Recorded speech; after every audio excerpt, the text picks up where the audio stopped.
भगवान श्री कृष्ण जी के शीर्ष पर मोर पंख विराजमान है, ये तो हम सभी जानते हैं। लेकिन एक मोर ने कैसे भगवान श्री कृष्ण को स्वयं पर इतना प्रसन्न कर लिया? क्यों वो मोर जो पूरा साल भगवान श्री कृष्ण जी के द्वार पर ही श्री कृष्ण जी की स्तुति गाता रहा, उसे भगवान श्री कृष्ण ने कभी भाव ही नहीं दिया? और फिर अचानक ऐसा क्या हुआ कि श्री कृष्ण भगवान उससे इतना प्रसन्न हो गए कि उसे सदैव के लिए, हमेशा के लिए अपने शीश पर विराजमान कर लिया? तो क्या है पूरी बात, चलिए जानते हैं।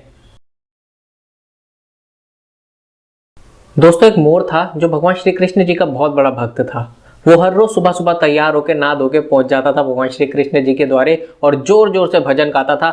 मेरा कोई ना सहारा तेरे गोपाल संवरिया मेरे, माई बाप संवरिया मेरे, गोपाल संवरिया मेरे। मगर श्री कृष्ण जी आते, मुस्कुराते और आगे बढ़ जाते। उसको समझ में ही नहीं आता कि भगवान श्री कृष्ण जी भाव क्यों नहीं दे रहे यार। ये भी कहीं उन दर्शकों की तरह तो नहीं जो वीडियो तो देख लेते मगर आगे सब्सक्राइब नहीं करते। ये पूरा भजन सुन के जाते हैं मगर कुछ रिएक्ट ही नहीं करते, कोई प्रभाव ही नहीं दे रहे यार। बड़े प्रोफेशनल बनिए हैं, बात क्या है?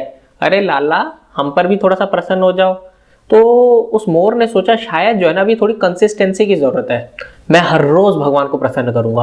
वो डेली सुबह सुबह आता था और ये पूरी तरह से गाना गाता था, मेरे गोपाल सांवरिया मेरे, मेरा कोई ना सहारा बिन तेरे, माँ बाप सांवरिया मेरे। मगर श्री कृष्ण जी हमेशा की तरह आते, मुस्कुराते और आगे बढ़ जाते। ऐसा पूरा एक साल तक होता रहा। वो हमेशा कंसिस्टेंटली, निरंतर लगा रहा अपने प्रयासों में, मगर श्री कृष्ण जी कभी प्रभावित ही नहीं हुए। अब उस मोर को समझ में नहीं आया कि आखिर बात है क्या।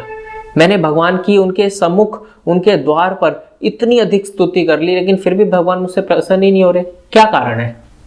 तो फिर क्या हुआ, एक साल के बाद जब वो रो रहा था मोर, तो एक दिन जो है वहां पे मैना आई और मैना ने उस मोर को रोते हुए देखा।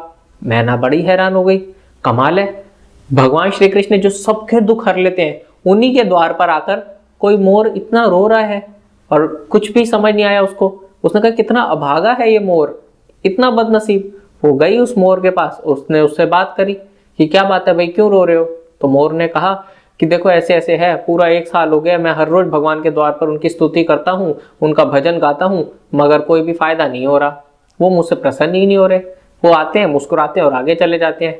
तो मैना ने उनको सुझाव दिया कि ठीक है, एक काम करो, तुम ना हमारी राधा रानी के पास चलो, वो बहुत भोली है, वो तुम्हारी बात में जरूर सुन सकती हैं, वो मान सकती हैं। तो मोर बड़ा खुश हो गया, उसने कहा चलो चलते हैं। फिर दोनों के दोनों चले वृंदावन से बरसाने की ओर। जब बरसाने गए तो वहां पर जो है ना, राधा रानी के पास जो है ना, वो मैना पहुंची। जैसे मोर गाता था सांवरिया का गाना, ऐसे ही वो मैना गाती थी राधा रानी का गाना। श्री राधे राधे राधे बरसाने वाली राधे, जय राधे राधे राधे बरसाने वाली राधे। तो इस बार भी मैना गई और मैना ने राधा रानी के सामने एक भजन गाया, लेकिन राधा रानी तो द्वार के बाहर आई नहीं। ये मोर भी गया, इसको मोर को तो वही वाला पुराना गाना गाने की आदत थी, तो इसने फिर से वही गाना गाया, गोपाल सांवरिया मेरे, माँ बाप सांवरिया मेरे, मेरा कोई ना सहारा बिन तेरे। जैसे ही उसने सांवरिया का नाम सुना तो राधा रानी तुरंत द्वार के बाहर आ गई। उन्होंने कहा कि कौन है जो मेरे सांवरिया का नाम पुकार रहा है? तो उन्होंने देखा कि मोर आया हुआ है। वो आई, उन्होंने मोर को गले लगाया और बहुत सारा लाड दुलार किया।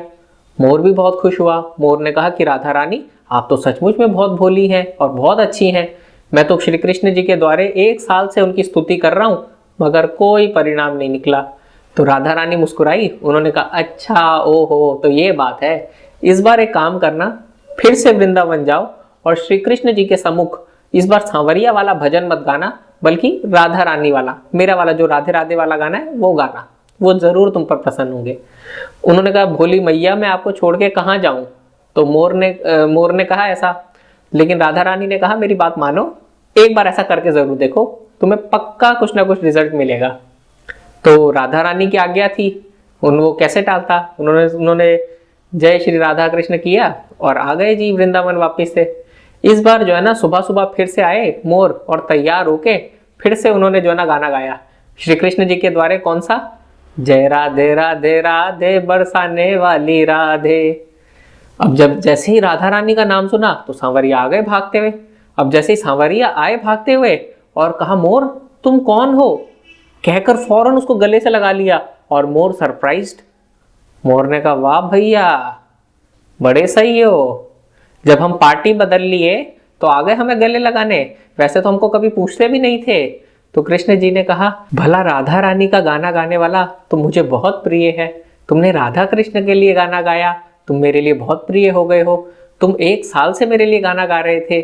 श्री कृष्ण जी ने कहा कि वाह, तुम तो बड़े प्यारे मोर हो। मोर ने भी कहा, यार ये तो बड़ी सही बात है यार, पहले मैं 1 साल से जब भजन गा रहा था तब तो प्रभाव हुआ नहीं, सही चैनल जाके जब सब्सक्राइब किया तब जाके इन पे कुछ प्रभाव पड़ रहा है। तो उसी का फल चलते ही श्री कृष्ण भगवान जी ने मोर को यह वरदान दिया कि हमेशा के लिए, हे मोर, मैं तुम्हारे पंख को अपने शीश पर विराजमान करूंगा।